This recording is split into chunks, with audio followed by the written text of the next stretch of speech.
Well, finally. Good morning, everybody. I'm Ed Parcaut here with Brian Galke, and we're ACES53. If you know what that is ACES stand for attitude, commitment, enthusiasm, and smile. Everything you need in sales, and that 53 actually stands for the first joker in the deck of the cards, which is your unique ability that you bring to the table or something you can learn like Brian teaches.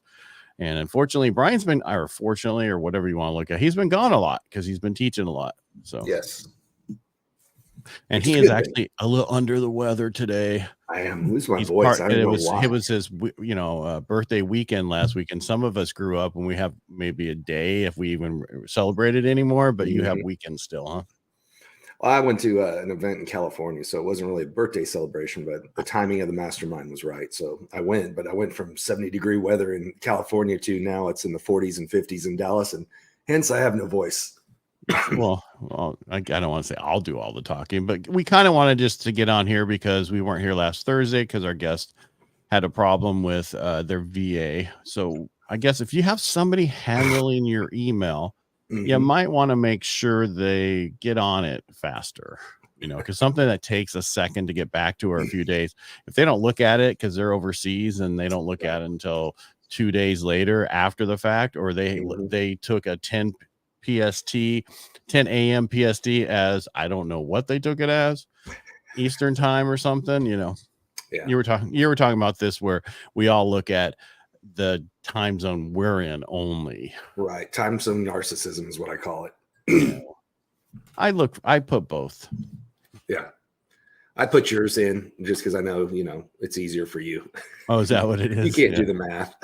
That's correct. And you said you left 70-degree weather. That means you were in Southern California, not Northern California, because we've been in the 30s to 40s, just like you guys are. And it's raining. It's been raining since Sunday, and the problem with that is I can't get in the pool when it rains. Because I can't stand, you're already freezing, and then the wetness hitting your head is just, we'll move on.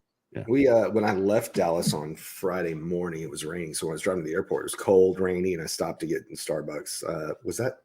Yeah, on the way to the airport. And yeah, just when it hits your head and everything else, especially if you don't have hair, it's even worse. Yeah, I know it was worse for us. I know. And my wife, I love the jacuzzi. I can't stand any water. If it's snow, that's one thing in the jacuzzi, but rain, no, that's a different world. All right, that's enough about our jacuzzi world. Snow, rain. Yeah, and our rain. But so a couple things I wanted to talk about is be careful of technology. What I mean by that is we do a lot of stuff as fast as it comes to us. And like I had there's this new software. I'm sorry, make it heard. No, I heard noise going. They're cleaning up all the leaves on the streets. I thought maybe music was going in the background. Oh yeah, nope, can't hear anything. It's just I know, but it was throwing me off. Yeah. So I have this API that goes in between my software for our processing system and the the different companies we use. And there's been an issue in the last multiple uploads. And I've just told my people, just go back to the old way, how we do it. Do it this way, upload and whatever. No problems at all. And I'm like, sometimes this new stuff isn't that great until they work out the kinks. Correct. There was several things went down this weekend. MailChimp, that's what I use once people give me their email address and everything. It broke all my customer journey. So anybody who signed up for the cheat sheet in the last few days, it wasn't delivering them. And when I went to go get the online help, I said, hey, look, it says the journey's paused. It won't tell me why. I was person number 99 plus in the queue. So apparently they had some major issues today or last night. I don't know when it was. I know another company that handles that. GHL? Yeah, I know. You sent me Ralph's info. I need to call him. It's just so much easier. I mean, I remember when we had Rob Allen on, and he was like, he sent his link for us to sign up. I was like, man, that's an amazing link to sign up. And he's like, it's just a landing page, and it's just this, it's just that. And now that I have them all set up, what a difference, and it's so much better. Plus, a year for each Calendly. Well, in MailChimp, now that I've gotten over 1,500 subscribers, whatever, it's like $80, $90 a month. Yeah, it doesn't do much more. Oh, okay. Don't tell me. So if you have Cast Magic and you're paying a high number, go in there and go to cancel. They'll take $100 off. Oh yeah. Yeah, right before you leave. So here's my note for you. So if you're on Cast Magic and you're paying whatever you're paying, just go in there and say you're going to cancel. And then they say, before you go, would you do it for this? Of course. So the $299 one went down to $149 for a year. Interesting. For that's the cost per month for a full year. Right. Yeah. I did go in this morning and Opus asked me if I wanted to upgrade to Pro, and I did. And it doubled my hours. Not quite. I think it almost did. I was at like 65 hours, and now it gave me 105 hours. So if you do that now, they're giving you 50% more hours, and it's free to do it. So if you haven't logged into Opus, I would do that today as well. Yeah. Well, I went to do it, but I got to update my credit card. So I said, yeah, Pro. And they're like, your thing is expiring this month. We need to update it. Well, you know what? You can wait on that. You will wait and you will like it. I'll get there. Oh, excuse me. You're just coughing too much. You're making me feel like I'm going to get sick. I know. I already checked, no temperature or anything. So I actually last weekend I wasn't feeling good for a day. The day that I was supposed to go see my whole family and everything. It happens. Yeah. But all right. So back to technology. Just be careful using too much of it. I mean, even I really liked Opus Pro, but now lately the clips aren't amazing like they were when I don't know if it's just they're so overwhelmed, if the AI is thinking differently, because I used to not put any what's the words I'm looking for? Not content. Captions, have to adjust it. No, not the caption part, but what you're looking for inside there, like interest rates or that kind of, when you're the keywords. Which I didn't in the beginning. And then I was like, I want this one part. So I did a couple words and it worked. If you're going to do it, just do the section that you want. Don't, that's what I'm going for. Because that's what if you go through any of their training, that's what they show to do. Yeah. But I mean, I've had it where it's, I need to combine two of them and you can't do that still. So there is it requires second party tools. That's where I still use CapCut. Because if I don't like the length that they chose, or it's something where it doesn't make sense the way they clipped it, I put it in CapCut for two reasons. One, so I can alter and edit the video, and also so I can add my own B-roll footage. So, if I pop up the picture of what my PowerPoint is or anything like that, if you've seen any of my videos, that's CapCut. So Opus does the captions, it misses a few words here and there. And then I just go into CapCut, download it, throw in the B-roll pictures I want to use, and go from there. Yeah, well, I'd use it for B-roll on the, and it's usually the B-roll they choose. Is you can go in and edit it and change the B-roll that they choose from you. They're just sometimes I want to move it from where it is to a different spot. Right. So what you could do is take a picture of their B-roll and then use a CapCut and just pop it in when you want. Right, but then how do I get rid of it? That's a good point. Yeah, I'd have to no B-roll it and then do it again and then put it back in. So. Yeah. But that's not why we talk. We're talking about standing out. I guess this is rising above the noise and is standing out. And it's all the stuff we do. Most important thing is, get on podcasts. Get on other people's podcasts, have people on your podcast. If you don't have a podcast, start a podcast. You told me the other day that somebody was talking about my 1023 rule of podcasting. Yes, he was talking about it. Yeah. So my 1023 rule of podcasting is, which of course I made up, has to do with when I was researching for a talk at a thing I was going to talk at, it was on podcasting. I looked to see that most people quit before the 10th episode. So, I mean, it's like ridiculous, like 80%. And then another 10% quit right after that once they get right before the 23rd episode. If you get past the 23rd episode, you're really going to pretty much stay on and keep going. And because you found a way to make it cheaper to do the stuff.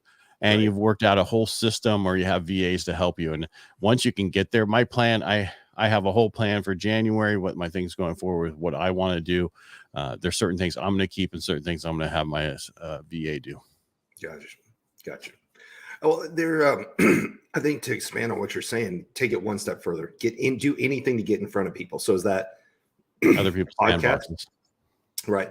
Attend events. So we mentioned I went to San Diego. I went to attend, and then the host said, "Do you want to speak for 5 minutes?" Absolutely. And our buddy Joe Ingram was there. And so Joe took pictures. Yeah, but hold on, back up a second. This guy, you've known for a while. Every time you show up his thing, he throws you in there. And I'm not knocking what you're doing, but not everybody's you, right? Agreed. So a lot of events you're going to go to, you're not going to get thrown up on stage unless you've been talking or you've been on stage before. You're saying go back to the stuff you've been at. And if you spoke at it, and then they might put you back on stage because they need somebody for 10 minutes, 20 minutes that they didn't plan. Well, it goes to fill in. I was on a podcast, actually a Zoom on last Tuesday, and they asked like, how have you succeeded? And it was show up, number one, because you have to be seen. That's how you gain relationships, right? But then you have to show the person who's hosting the event that you're making progress. And especially if it's something that they taught you and you let them know. It's like meeting a movie star or a rock star. You don't just walk in and go, oh my God, you're amazing. That they hear that all the time. But if it's an actor or an actress and you say, my favorite character you've ever played was this person in that movie, you stand out differently. So if you're going to meet with people who host masterminds or events, you'd say, this piece of advice is what helped me, and this is what I've done with it. Because what they want to see is progress. Anybody who hosts events, goes to events, they talk about the people who they see over and over every time at these events who are great at taking notes, but not a effing thing has changed since they're there. And I used to be one of those. You know me, I'm a voracious note taker, but I wasn't changing anything in my life. And so my life didn't start changing till that started. But what I was doing is I was letting the people know, hey, thank you for teaching me this. This is how I use it. And this is how it's helped me. So when I run into actors or actresses, I always say they're on my list. That my wife. So I guess that didn't work. That doesn't work. I actually, I was on the plane. There's actually a movie about that. I don't have a list. I don't care about anybody other than my wife. So I don't want to hear any noise. I'm sorry. I can't hear you over the sucking up sound. What was that? No, I'm just serious. It's like, I don't have a list. I don't care. I grew up in, dirt road poor, but then when I was in San Diego and then I got into LA, you're around everybody. It's not a big deal. It's only if you've never been around and you walk by. So, hey, how's it going? You put your pants on the same way I do. They're just a lot more expensive. a lot more expensive. Yes. God, this total side note. I was walking through, was it Neiman's or something? And it was $800 pair of shorts. Now, unless they're massaging something while I wear them, I'm not paying $800 for shorts. No, that's a little too much. But somebody who's wearing those, that's a status thing for them, and they know, and people 100%. Know those are That's just like certain watches and certain things people wear. Well, watches I get, cars I get. Not that I'd buy it, but I can understand because people do have a watch fetish, right? And they all know, oh, that's this one. It's worth X amount. People, you pull up a Lamborghini, Ferrari, something like that. People get that, but shorts. Unless somebody can see the label, I don't get it. Yeah. Well, don't know. Don't care. All right. All right. So, all right. But you're right. Showing up is so important, how you did so much. And yes, the people we know that you've been going to, you have changed a lot. Right. I mean, huge. I mean, you were good the first time. And then you just got, I don't know if you just got nervous after you were on stage for so long. And then you're much better now. It was a combination of imposter syndrome and employee mindset, because for my whole life, I just been told, okay, go present this product. But when I became the product, I thought, oh shit, do I deserve it? And it took time, and podcasts is what helped the most. Why? Because people ask you questions nonstop. And when you start doing it, you learn to perfect your message. So you and I've talked about this before. This was my mistake coming into it. I thought I had to have a fresh, brand new talk every single time I got up and talked. And what I learned is no different than an actor, no different than a comedian, no different than what we talked about before. People have sales scripts. Why? So you know the majority of what you're going to talk about, and then you can adjust on the fly and answer questions. The first time you saw me was the first time I ever talked where I didn't have a PowerPoint to cheat off of. That's another one, because then it's like, and then what happened is both Steve and Greg teach the memorize your first 90 seconds. And once they also talk about memorize 5 different ones to start with. Yeah. Right. So Greg calls it memorizing song lists. And then you create an album when you're up on stage. So he has several different pieces and portions that he'll add in. So it's not rote memorization where people never have to see you again, but he has stories to select from and choose from. I was redoing my podcast. So I'd use Podmatch a lot to get people for my podcast and to be on other people's podcasts. And I was going through the reviews that were on there and for people that I had, on my podcast. I'm trying to find it, but I can't find it. And one of them was like, it's like, flying first class for the first time. After that, you can't do anything. It was amazing what everybody said about how well I interviewed them and how I was on it and how I would go back and pick stuff and bring it back up so they could talk about it. And I'm like, isn't that how all interviews supposed to be? You listen to what people say. Because I remember one time I had a guy who goes, man, you actually listened to what I said. I'm like, you're supposed to. That's the whole purpose. And I guess a lot of people don't do that. So if you're going to podcast, you need to be on it. You need to make sure that you're really asking the people and really curious about the conversation. If it's a conversation you're not curious about, cancel the interview and do it and just go on. So this came up last week. It blows my mind that someone will ask to be on your podcast, but will never listen to an episode of your own podcast. Instead, what you should do is, just like you're going to research a client or anything else, go and listen to 3 or 4 things and go, hey, look, I noticed by watching these different podcasts, this is what you like. How do you want ours to be set up? So I'll do that. Like there was one I did the other day, and I watched 3 or 4 of his episodes. You don't have to watch all of them, if they're hour long or whatever. But I noticed nobody else really used presentations.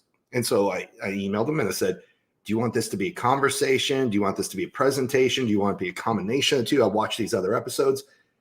It's crazy to me that people won't research the people they're going to talk to when they're asking to be on their podcast. Right. Like I said, you don't have to memorize their entire history of it, but you should have an idea of whose podcast you're getting on. And I did this for the longest time. I don't want to say I wrote a book, but I told them why I should be on their podcast. Like, right? No, short, couple sentences. I want to be on your podcast. I think I could give some, check out my profile and let me know if I work for you. Just a quick 2 sentences, not very long. Don't do a book. They're not going to read it. And the other issue with, when I interviewed a guy on here, he was like shocked how well, again, that I did it. And he's like, well, a lot of times these people, I go, it's Podmatch. You're going to get 10% of the people who know what they're doing, just like 10% of the guests are going to be amazing. The other people are trying to be. And the one thing that you run into is I'm a coach, I'm a guru. I don't want you on my podcast. Unless you've actually built a business, been through issues. I don't want you on my podcast. That's not for me. Well, you're vetting your audience by who you bring in. You bring in crappy people, you lose people at the same time. And the reason people want to be on podcasts is to be exposed to your audience. So not only is it not going to help them, but it can hurt you at the same time. Now, there was one I did that they sent like 25 questions. They said, we're going to go over every one of these questions. So you need to be prepared to answer it. And I was like, okay. And I didn't read the list. And it wasn't to be rude, but if it's that manufactured, it's not going to be an authentic conversation. So, I went through them to know roughly what they were going to ask, but I didn't type out and memorize my answers because I want it to be off the cuff.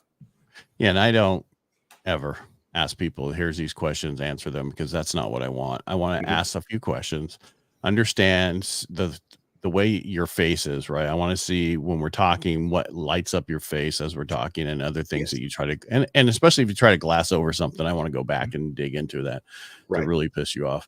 I remember the first time when I was first starting out, I had Rob Angel on, the Pictionary guy, and everybody wants to talk about Pictionary. I don't care about Pictionary, but we were kind of talking, and he talked about how he picked his partners and so we stayed on that the whole podcast because I thought it was very important how whether that's your forever partner or your work partner, all those things you needed. And it was an amazing episode because of that. And I didn't talk anything about Pictionary. Yeah. I think I brought it up one time and that was it. And that's the thing is you want to talk about it. It's like when I had Brian Smith on from UGG. Now I'm dropping names. The UGG founder and how he went through. We stayed on how he lost the company and how he came back. Because I remember all that going on in the early 90s. What he was talking about. It was like, I remember that. I was in it. I was living it. Yeah. So, yeah. Anyway, so it's important. Those are 2 great people to have on because like you said, it's an interesting story. And well, you mentioned this with your Inner Edison podcast. People That's what I'm don't talking want to about. get in, and say, this is where I failed. Everybody only wants to tell you why they're the best. Here's the crazy part. And somebody actually brought that up at the event that I went to in San Diego. They said, I realized when I shared my business failures, I got more attention. A post recently done about being fired a year ago got way more on LinkedIn than anything else I've ever posted. People want to know they're not alone. People want to know not everything is perfect, because they're so tired of manufactured, what you see on social media is always perfect. And people know it's bullshit. Yeah.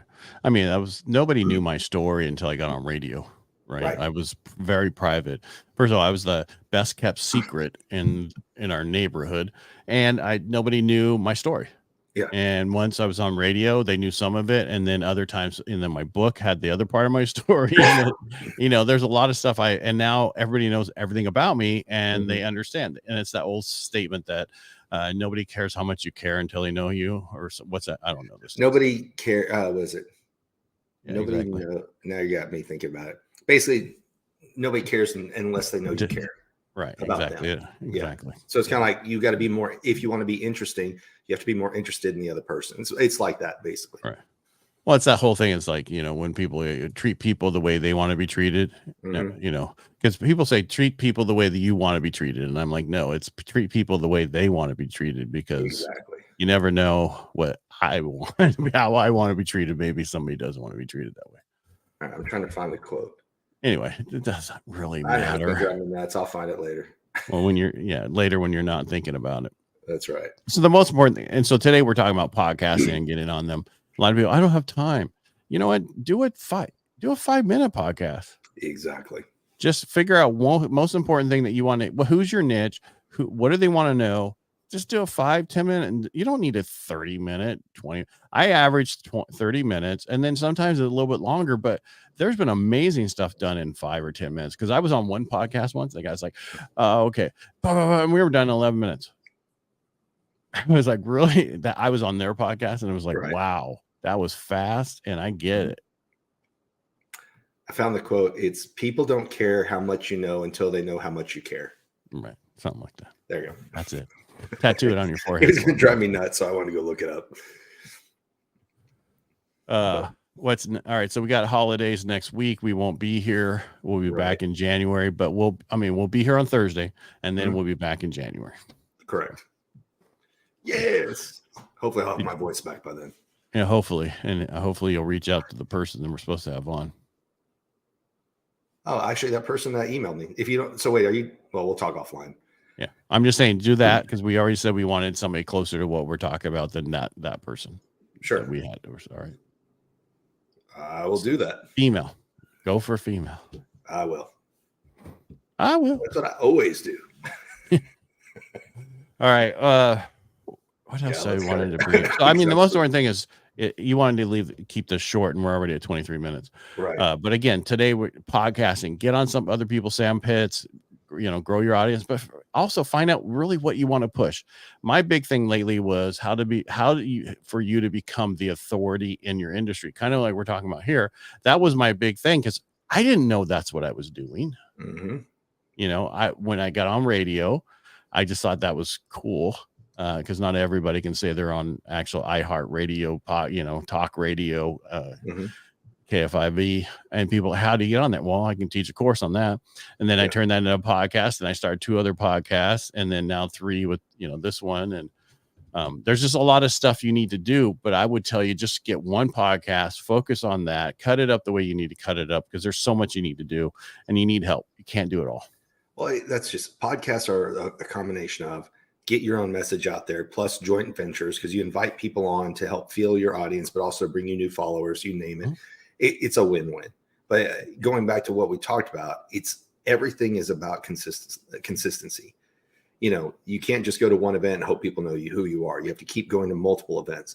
You have to post continuously. It doesn't matter if you're doing lives, if you're doing a reel, if you're doing a post, just consistency, so people see you, get to know you, like you, boost some of your stuff. You and I've talked about you boost more on TikTok.